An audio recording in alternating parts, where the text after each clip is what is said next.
오늘은 No Cross, No Crown이라는 제목으로 하나님의 말씀을 함께 나눠보도록 하겠습니다. 아모스서 우리가 시작한 지 14주째 됐고요. 화 있을진저 설교 시리즈 세 번째 시간입니다. No Pain, No Gain이라는 이야기 많이 들어보셨죠? 영어 속담입니다. 고통 없이 얻을 수 있는 것은 없다라는 얘기죠. 다시 말해서 무언가를 얻기 위해서는 고통이라는 것은 필수라는 이야기입니다. 그래서 힘들고 어려운 가운데서도 이겨낼 수 있게 해주는 좋은 속담이기도 합니다. 근데 이 No Pain, No Gain이라는 영국 속담을 성경 속에 툭 담갔다가 꺼내면 좀 더 업그레이드 된 이야기가 나옵니다. 뭐냐면 오늘 제목처럼 No Cross, No Crown입니다. 고난 없는 영광은 없다라는 뜻입니다. 누구나 다 알고 있는 진리입니다. 그런데 이 진리를 마음에 품고 살아가는 사람은 많지가 않습니다. 머리로는 알고 있고 마음으로는 알고 있지만 내 삶 가운데 나타나지 않는 경우가 참 많기 때문입니다. 예수님을 그리스도로 믿는다는 것, 구세주로 믿는다는 것은 곧 죽음과 부활을 믿는다는 것이기도 합니다. 근데 사람들은 자신이 원하는 것, 자신이 편안한 것, 고통받지 않고 좀 더 쉽게 무언가 할 수 있는, 불안하지 않고 좀 더 평안하게 무언가를 할 수 있는 것을 자꾸 찾기 때문에 그 예수님의 죽음을 잘 보지 않습니다. 그 절기마다 그 부활주일, 고난주간 외에는 예수님의 죽음을 묵상하는 사람들이 그렇게 많지 않습니다. 그냥 그 부활만을 생각하는 경우가 참 많습니다. 예수님이 나에게 주신 것만 생각하지 내가 무언가 겪어내야 될 것이 있다라는 것들을 애써 외면하고 있는 것만 같습니다. 고난 없는 영광, 고난 없는 하나님의 나라, 십자가가 없는 구원, 이 모든 것을 우리가 취해야 되고 그것대로 살아가야 함에도 불구하고 그것들 그냥 내 안에서 편안한 것, 좋은 것만 취사 선택하는 사람들이 참 많이 있다는 것이죠. 이거는 우상숭배와 다를 바가 없습니다. 우상숭배는요, 우상은 나에게 잔소리를 하지 않습니다. 나를 힘들게 하지 않습니다. 그렇게 큰 대가를 요구하지도 않습니다. 우상이 좋은 것은 내가 하고 싶은 말만 해도 된다는 겁니다. 그리고 내가 필요한 것들만 받아내면 된다는 거죠. 근데 하나님을 섬기는 많은 하나님의 사람들이 교회에 와서 하나님을 우상화시켜버리는 경우가 참 많이 있다는 거죠.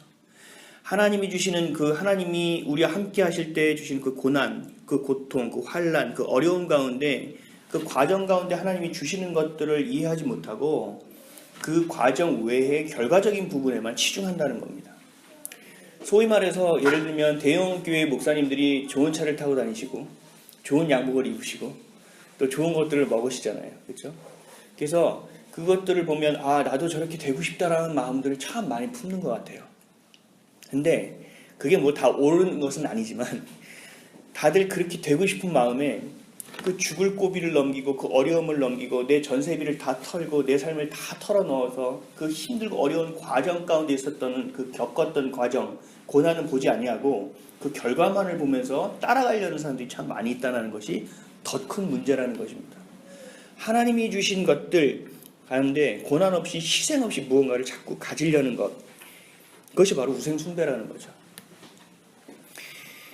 고난 없는 영광, 십자가가 없는 구원이라는 것은 참 우리에게 매력적인 유혹이라는 거예요.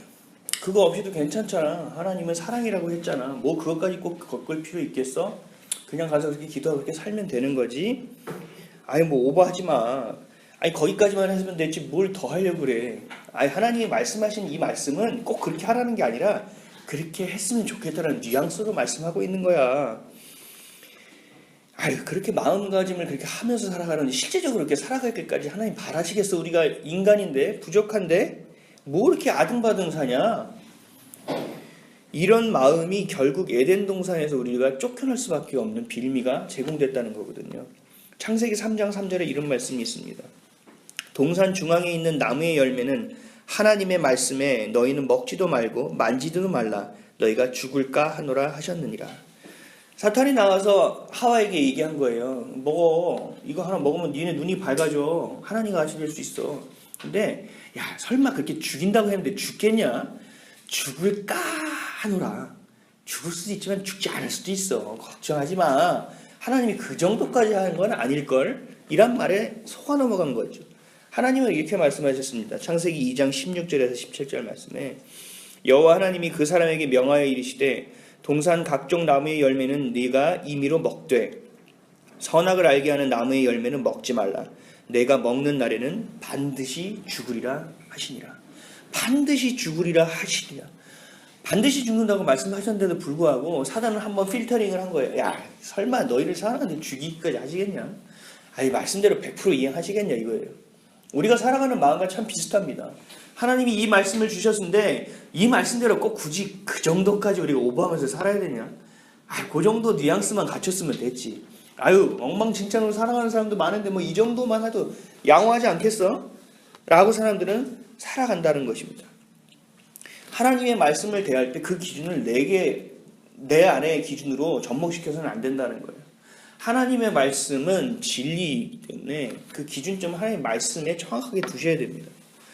하나님을 우상으로 섬기는 사람뿐만 아니라 그래도 어느 정도 믿음 있는 사람들도 그렇습니다. 한 이 정도 수준에서 사는 사람이 참 많다라는 거죠. 예수님을 믿으면 왠지 이유 없이 고난받는 것 같고 하나님 말씀 잘 안 들었다가 파산할 것 같고 또 질병으로 혼날 것 같고 억울한 일들이 생길 것 같아서 두려워요. 그래서 사람들은 양다리를 걸치기 시작합니다.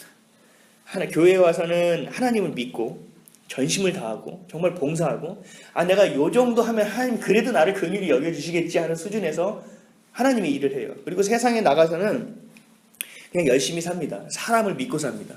하나님을 믿는 것이 아니라 사람을 믿고 산다는 거죠. 왜냐하면 그리스도인으로 살아갈 때 오게 되는 그 고난이 두렵기 때문에 그래요.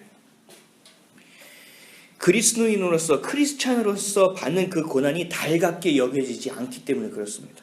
베드로전서 4장 12절에서 13절에 이런 말씀이 있습니다.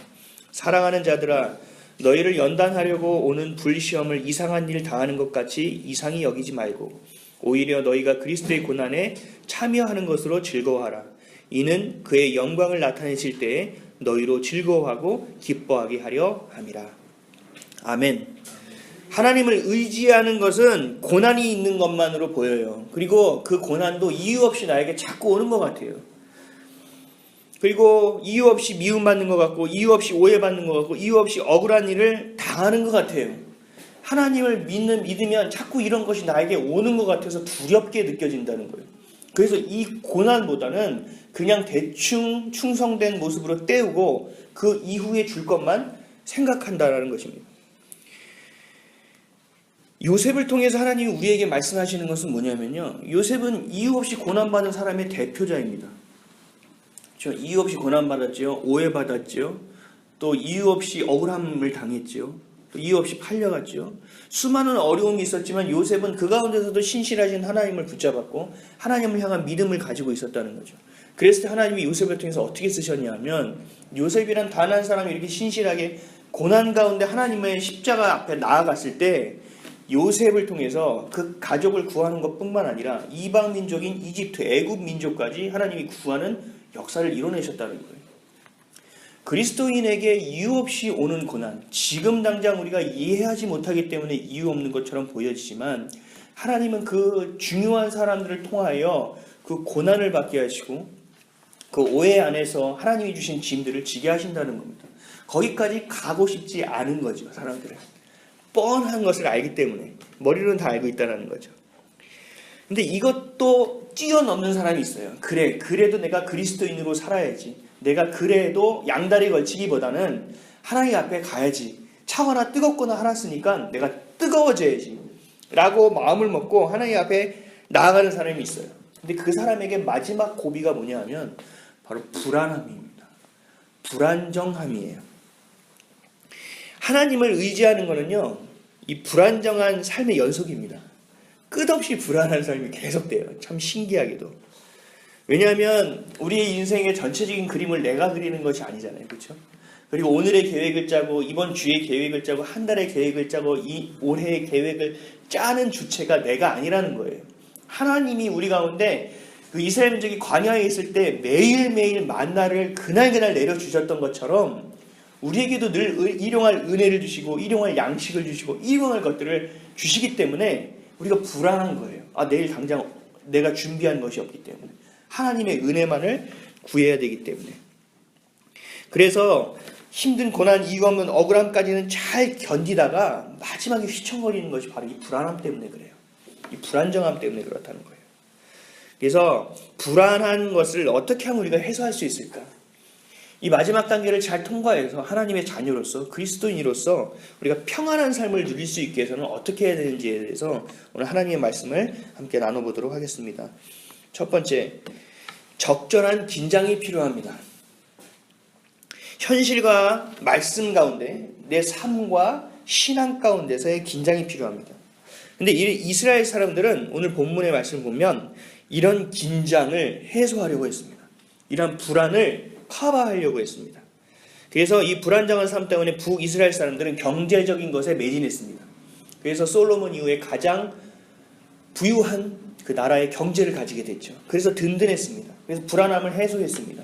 남유다 사람들도 마찬가지였습니다. 자기네가 힘이 약하니까 언제 어디서 주변국에서 강대국에서 쳐들어와서 자신들의 땅을 차지할지 모르는 불안 가운데 있었습니다. 하나님이 지켜주신다고 얘기는 했지만 그래도 불안한 거예요. 군사력을 좀 더 갖춰야 되지 않을까? 창을 더 만들어야 되지 않을까? 활을 개발해야 되지 않을까? 늘 고민한 거예요. 그래서 남유다는 어떻게 했냐면 주변국과 동맹을 맺습니다.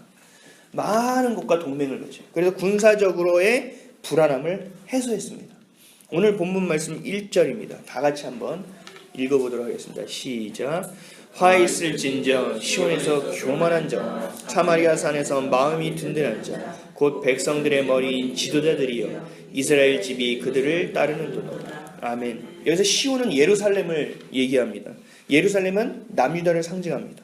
그리고 사마리아는 북이스라엘을 상징합니다. 이 나라들이 그 얼마 전까지만 해도 불안했고 힘들었고 어려웠지만 이제는 마음이 든든한 자들이 됐다라는 거예요. 오늘 말씀처럼 이 백성의 머리인 지도자들이 된 거예요. 이 주변국이 다 우러러보고 주변국이 부러워하는 나라가 되어버렸다라는 거예요. 그래서 하나님이 함께하는 그 불안함을 이렇게 이들이 해소했다라는 것입니다. 그래서 더 번창했어요. 2절 말씀 한번 다 같이 또 읽겠습니다. 시작. 너희는 갈레로 건너가 보고 거기에서 큰 하맛으로 가고 또 블레셋 사람의 가드로 내려가라. 너희가 이 나라들보다 나으냐? 그 영토가 너희 영토보다 넓으냐? 아멘. 왕년에 잘 나갔던 아수르의 도시였던 갈레, 그리고 또 대도시였던 하맛, 블레셋에서 대표적인 성읍이었던 가드도 이제 비교해 보니 사마리아보다 비교해서 적어 보인다는 거예요. 사마리아가 그만큼 부유해지고 발전하고 번창했다라는 것을 이야기하고 있습니다. 근데 이렇게 번창한 이들에게 하나님은 화이가 너희에게 있을 것이다라고 선포하고 계십니다. 왜냐하면 이게 방법이 이렇게 번창했던 방법이 하나님의 방법이 아니라 세상적인 방법을 선택했기 때문에 그렇습니다. 저희 아들이 지금 몇 살인데요. 8살 때 아직도 생생합니다. 이게 재우는데 저한테 물어봤어요. 아빠, 우리 집은 왜 이렇게 좁고 우리는 왜 이렇게 가난해? 라고 저한테 물어보더라고요. 그래서 제가 충격이 들었어요. 누가 머리를 통으로 이렇게 쾅 한 대 때린 것 같더라고요. 그렇지. 얘 눈에 봤을 때는 그렇게 가난하지. 그렇지. 세상적인 측면에서 봤을 때는 그렇지 가난하지. 그래도 고민하다가 제가 이렇게 설명했어요. 돈이 많이 있다고 부자가 아니다. 그리고 집이 넓다고 해서 부자가 아니다. 그리고 또 좋은 차를 타고 다닌다고 해서도 부자가 아니다. 마음이 부자여야 진짜 부자인 거야 라고 얘기하면서 아빠는 마음속에 예수님이 계시기 때문에 예수님이 늘 함께 하셔서 내 마음은 늘 부자라다. 예수님이 함께 하셔서 아빠의 마음은 늘 행복해. 그래서 아빠는 행복을 가득 채우고 있기 때문에 가난하지 않아. 눈에 보이는 것은 가난하게 보일지 모르지만 아빠는 가난하지 않아. 너도 마찬가지야. 너 마음에 예수님이 계시면 너는 부자가 될 수 있어 라고 이야기했던 것을 기억합니다. 하나님의 말씀은 우리에게 주는 안정이 그 물질적인 안정을 주시지 않는다는 거예요. 하나님은 우리의 마음속에 안정을 주신다는 겁니다. 늘 하나님은 날마다 나와 함께 하시는 체험을 우리가 해야 돼요. 생사복을 주관하시고 세상을 창조하시고 운행하신 하나님이 나와 늘 동행하시고 나와 늘 함께 하시고 세세한 것까지 나를 인도해 주시고 보호하시고 지켜주신다는 것을 내가 알기 때문에 내 마음이 든든해진다는 것입니다. 겉으로 볼 때는 불안하죠. 생활도 불안하고요. 매달 마이너스가 나서 또 불안하고요. 하루하루 나아지는 것도 아니고요. 가면 갈수록 좀 빚이 많아지는 것 같기도 하고요. 또 2년이 다가올수록 또 이사를 해야 되나? 거주에 대한 불안함도 생깁니다. 그래서 그런 생활에서 벗어날 길이 없는 것처럼 보이지만 그럼에도 불구하고 하나님을 믿고 그 모든 것을 해결해 주실 분이 하나님이라는 것을 믿고 그 말씀대로 내가 살아갈 때 그 마음 가운데 하나님 주신 그 기쁨과 평안을 내가 받아서 누려볼 때 이게 진정한 평안이 어디 있는 것을 우리가 알 수 있게 된다는 것입니다. 하나님은 우리에게 부자로 만들어주는 것이 아니라 마음이 든든하게 해준다는 거예요.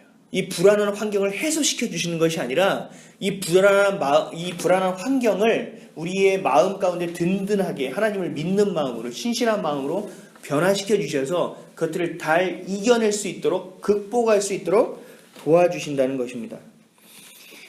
예수님을 믿는 사람들은 얼굴에서 광채가 나야 된다고 그러더라고요. 반짝반짝반짝 이렇게. 뭐냐면 근심 가운데 살아가지 않는 사람이라는 거예요. 걱정은 있으나 그 걱정에 매이지 않는다라는 겁니다. 염려와 근심은 있지만 그것이 나에게 전부가 되지 않는다라는 거예요. 왜냐하면 이것들을 해결해 주실 분이 예수 그리스도라는 것을 분명히 알고 있기 때문에 그렇습니다. 그리스도인이라고 하나님의 자녀라고 문제가 다가오지 않는다는 것이 아니라는 겁니다. 하나님의 자녀도 똑같이 문제가 옵니다. 똑같이 힘든 일이 있습니다. 똑같이 어렵습니다. 경제적인 상황도 어려울 수 있습니다. 그럼에도 불구하고 하나님을 믿는 사람들이 평안하게 살 수 있는 것은 하나님이 이것들을 알고 계시다는 것, 나의 형편과 사정을 분명히 알고 계시다는 것, 이것 가운데 하나님 반드시 우리에게 좋은 것으로 주실 것이라는 것, 최선의 것으로 주실 것이라는 것, 하나님이 이것들을 통하여 기뻐하실 것이라는 것을 믿기 때문에 우리가 평안할 수 있는 것입니다. 빌립보서 4장 6절에서 7절 말씀을 읽어보면요, 아무것도 염려하지 말고 다만 모든 일에 기도와 간구로 너희 구할 것을 감사함으로 하나님께 아뢰라. 그리하면 모든 지각에 뛰어난 하나님의 평강이 그리스도 예수 안에서 너희 마음과 생각을 지키시리라. 아멘. 모든 환난과 어려움을 하나님이 제끼게끔 다 없애주고 다 정리해 주신다는 것이 아니라 하나님께 감사로 맡기면, 나에게 기도하고 나와 상의하고 나와 함께하면 너희의 마음과 생각을 지켜주시겠다고 말씀하고 계시는 것입니다. 근데 이스라엘 사람들은 이 마음이 평안하고 든든한 것을 하나님 안에서 찾은 것이 아니라 계속적인 긴장이 되고 불안함이 되니까 자신들이 그것을 해소하려고 했다는 겁니다. 북이스라엘은 경제적인 것으로, 남유다는 군사적인 것으로 든든함으로 채워서 이 긴장을 해소하려고 했었습니다. 하나님을 믿기 때문에 이들이 평안하고 든든했던 것이 아니라 그들이 믿는 것이 따로 있었다라는 겁니다. 하나님의 자녀들인 저희들이 놓쳐서는 안 될 것이 분명히 있어요. 그 바닷가에 이렇게 보면 파도가 끊임없이 밀려오지 않습니까? 그것처럼 우리에게 문제는 끊임없이 밀려옵니다. 분명합니다. 제가 100%로 말씀드립니다. 이 문제가 해결됐다고 하더라도 다른 문제가 또다시 와서 나를 칩니다. 내가 생명을 가지고 이 세상에 살아간다면 그것은 우리가 어떻게 바꿀 수 있는 환경이 아니에요. 매일매일 나에게 파도가 쳐온다는 사실이에요. 매일매일 나에게 힘든 일이 온다는 겁니다. 끊임없이 지속된다는 거예요. 그렇지만 이 겉에서는, 그렇지만 내 마음속에서는 늘 하나님의 말씀을 가지고 하나님의 신실하심을 붙잡고 그 은혜를 믿고 붙듦으로 인해서 내 안에 있는 것과 내 밖에 있는 환경과의 적절한 긴장이 있어야 된다는 겁니다. 이 환경이 없어졌을 때 사람이 무너지는 것들을 많이 볼 수 있어요. 경제적인 것들이 너무 어려운데 경제적인 것이 해결됐을 때 무너지는 사람을 볼 수 있습니다. 환경이 계속적으로 어려울 때 이 어려운 환경 가운데서 우리가 하나님의 말씀으로 그것들을 인해서 자꾸 역동적으로 살아갈 수 있도록 감사함으로 하나님께 자꾸 아뢰고 우리의 생각과 마음을 지켜달라고 이야기하면서 하나님 앞에 끊임없이 나아갈 때 우리는 끊임없이 올라오는 우리 가운데 오는 그 바닷가의 파도를 이겨낼 수 있고 우리의 마음을 지켜낼 수 있다는 것입니다. 긴장이 싫어서, 긴장 좋아하는 사람 있습니까? 제가 100m 뛸 때 정말 싫었습니다. 이 심장 소리가 제 귀에까지 들려요. 그 경험해 보셨죠? 이 100m가 너무 싫은 거예요. 그 긴장이 너무 싫은 거예요. 사람들은 다 그렇잖아요. 그 긴장감을 좋아하는 사람은 별로 없어요. 그 긴장이 있고 그 마음에 어려움이 있고 그 불안한 것이 싫어서 인간적으로 편안한 길, 평안한 길을 자꾸 사람들이 찾아간다는 것이에요. 근데 이렇게 찾을 때 우리에게서 하나님이 떠나가시는 가장 큰 화를 우리가 경험하게 된다는 사실입니다. 가위를 보시면요. 가위가 이렇게 자르잖아요. 가위를 자르면 이 가운데에 중심점이 있어요. 그렇죠? 이 중심이 딱 잡아줘야 가위가 양옆에서 이렇게 힘을 받아서 자를 수 있다는 거죠. 그거를 적절한 긴장으로 표현하는 어떤 분의 책을 읽었어요. 가위가 제대로 된 일을 하기 위해서는 이 양쪽의 힘이 서로 균형을 맞을 수 있는 적절한 균형점이 있어야 된다. 그걸 긴장으로 표현하시더라고요. 우리의 삶에도 힘 조절을 할 수 있는 어떤 긴장이 있어야 된다는 거죠. 하나님 앞에 내가 세상에 밀려나가서 하나님 앞에서 멀어졌다가 다시 하나님 앞에 나아가려는 모습, 다시 밀려갔다가 다시 하나님 앞에 나아가려는 모습, 이런 적절한 긴장이 있어야만 우리의 영성이 건강해질 수 있다는 것입니다. 우리의 삶이 제 역할을 할 수 있다는 겁니다. 그래서 불안한 것을, 세상의 것을 자꾸 해소하려는 것보다 그 가운데서 우리가 하나님을 만나는 것이 중요하다는 겁니다. 그 고난 가운데서 이 고난을 해결하는 것보다 이 고난 가운데서 하나님 주신 이유를 발견하는 것이 더 중요하다는 겁니다. 그 이유를 발견했을 때 이것은 하나님이 반드시 해결해 주시겠죠. 왜냐하면 그 이유를 발견하기 위해서 고난을 주시는 거기 때문에. 그래서 불안을 세상의 것으로 해소하는 것이 아니라 불안 가운데서, 안정적이지 않은 것 가운데서 하나님의 말씀을 부여잡고 믿음으로 살아가면서 하나님을 늘 만나고 그 은혜 가운데 살아가는 저와 여러분 되시기를 주님의 이름으로 축원드립니다. 아멘. 두 번째로, 고난은 끝나는 것이 목적이 아닙니다. 고난을 해결하는 것이 목적이 아니라는 겁니다. 오늘 본문 3절입니다. 다 같이 한번 읽겠습니다. 시작. 너희는 휴한 날이 멀다 하여 포악한 자리로 가까워지게 하고. 휴한 날이 멀다 하여, 이게 뭐냐면요, 한마디로 고생 끝났다는 겁니다. 힘든 날이 다 지나갔다는 겁니다. 물질적으로 고생했던 일이 이제 옛날 일이 됐다는 거죠. 군사력으로 인해서 고통받는 시절이 이제 지나갔다는 겁니다. 이제 살만하다라는 거예요. 이 가난이 끝났다는 거죠. 먹고 살아가는 생존의 단계를 벗어났다는 거죠. 그래서 그 다음에 무슨 말씀이 있냐면 포악한 자리로 가까워지게 하고, 이제 생존의 단계를 벗어났으니까 마음껏 먹고 마시고 즐겨야겠다는 겁니다. 그래서 하나님께로서 멀어지게 된다는 거죠. 그래서 포악한 자리에 가까워지기 시작합니다. 가난한 자들의 피를 빼먹고 하나님의 말씀보다 욕심 가운데 거리낌 없이 살아간다는 겁니다. 하나님의 법칙을 따라가기보다는 세상의 법칙과 세상의 관행을 따라간다는 거죠. 4절 말씀 다 같이 읽겠습니다. 시작. 상하상에 누우며 침상에서 기지개 켜며 양떼에서 어린 양과 우리에서 송아지를 잡아서 먹고.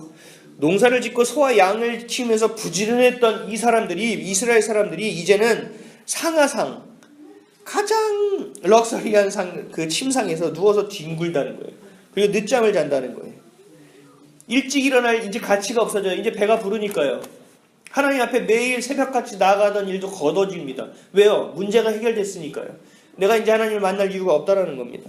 그러면서 뭘 했냐면 어린 양과 송아지와 같이 연하고 맛있는 것만 골라서 먹습니다. 맛집을 찾아가는 거죠. 그리고 가장 좋다는 음식은 다 먹어보는 거죠. 이제 고생스럽게 일을 하면서 살아갈 필요가 없어졌다고 이야기하는 겁니다. 지금까지 늘 때마다 비를 구하고 때마다 예배를 드리면서 늘 하나님 앞에 나아가는 긴장감이 그들에게 있었지만 그 긴장이 사라져버렸다는 것입니다. 5절 말씀 다 같이 한번 읽겠습니다. 시작. 비파 소리에 맞추어 노래를 지절거리며 다윗처럼 자기를 위하여 악기를 제조하며. 술에 취해서 흥얼거려서 노래를 한다는 거예요. 그리고 비싸게 돈을 들여서 수제 악기를 만든다는 겁니다. 다윗처럼. 다윗은 수제 악기를 만든 이유가 뭔지 아세요? 철저하게 하나님을 찬양하기 위해서였습니다. 근데 이들은 이제 수제 악기를 만드는 것은 자신의 향락을 위해서 만든다는 거예요. 이제 중심이 완전히 하나님에서 자기들한테 넘어왔다는 겁니다. 그러면서 6절 말씀 다 같이 읽겠습니다. 시작. 대접으로 포도주를 마시며 귀한 기름을 몸에 바르면서 요셉의 환난에 대하여는 근심하지 아니하는 자로다. 아멘. 요셉이 이스라엘 위해서 이유 없이 고난을 당하고 환난 가운데 있었지만 그 고통에 대해서 아무도 생각하지 않는다는 겁니다. 고난이 끝나고 이제 좋은 일만 남았는데 하나님이 주신 고난이 우리에게 무슨 의미가 있냐 이거예요. 고난의 터널을 다 왔다는 거예요. 이제 즐길 날만 남았다는 거예요. 이제 달릴 일만 남았다는 겁니다. 진정한 하나님의 자녀는 고난을 통해서 환난을 통해서 만들어짐을 알고 계실 거예요. 고난과 환난을 통해서 우리가 겸손을 배우고 또 인내를 배우고 하나님의 위대하심에 대해서 배우게 됩니다.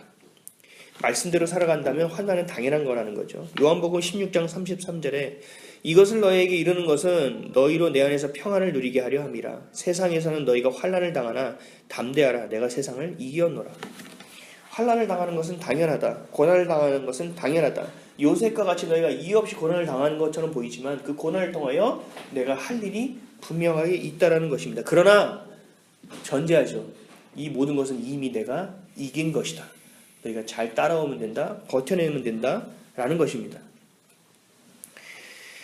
하나님은 죄를 참으시고 기다려주시고 결국 구원해 주신다는 거죠. 그래서 그 환난, 그 이유 없는 고난 가운데, 고통 가운데 우리가 하나님을 믿고 기다릴 때 하나님이 그것을 기쁨으로 여기신다는 것입니다. 오늘 말씀을 제가 한번 정리해 보겠습니다. No pain, no gain. No cross, no crown. 고난 없는 행복을 선택하지 마십시오.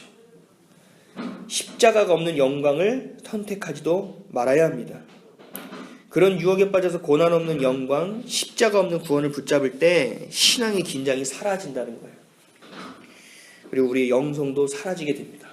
그리고 우리 안에 모습이 부패하게 됩니다. 썩어버립니다. 살아있으나 죽어있는 신앙이 되어버립니다.